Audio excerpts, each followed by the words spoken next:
నాలాంటి వాడికి ఇంత ఆబ్వియస్గా అందరూ చూస్తుండగా అంటే దీని వెనక ఎంత డీప్ రూటెడ్ నెట్వర్క్ పనిచేస్తుందో మీ అందరికీ అర్థం.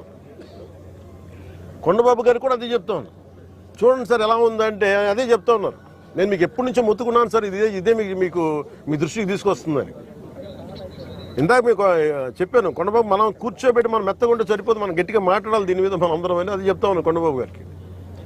మనోహర్ గారికి ఆయన being a civil supplies minister నాకు ఏమి చేయాలి, నేను ఎన్నిసార్లు చేసిన యాక్షన్ ముందుకు వెళ్ళట్లేదంటే డిస్ట్రిక్ట్ సివిల్ సప్లైస్ అధికారిని పిలిచి నేను అడుగుతాను రాగానే. నేను ఇక్కడున్న సెక్యూరిటీ అధికారిని అడిగా, చెక్ పోస్టులో సెక్యూరిటీ అధికారి, మీకు పర్మిషన్ ఎవరు ఇచ్చారు, హూ చెక్స్ దిస్ అంటే మాకు నో అబ్జెక్షన్ సర్టిఫికేట్ ఉంది. ఎవరిచ్చారు మీకు, దాని మీద అధికారికంగా ఏమైనా ఉత్తర ప్రత్యుత్తరాలు ఉన్నాయా? సమాధానం లేదు. డిస్ట్రిక్ట్ సివిల్ సప్లైస్ అధికారిని అడిగితే ఓకే నా కలెక్టర్ గారు చెప్పారు. కలెక్టర్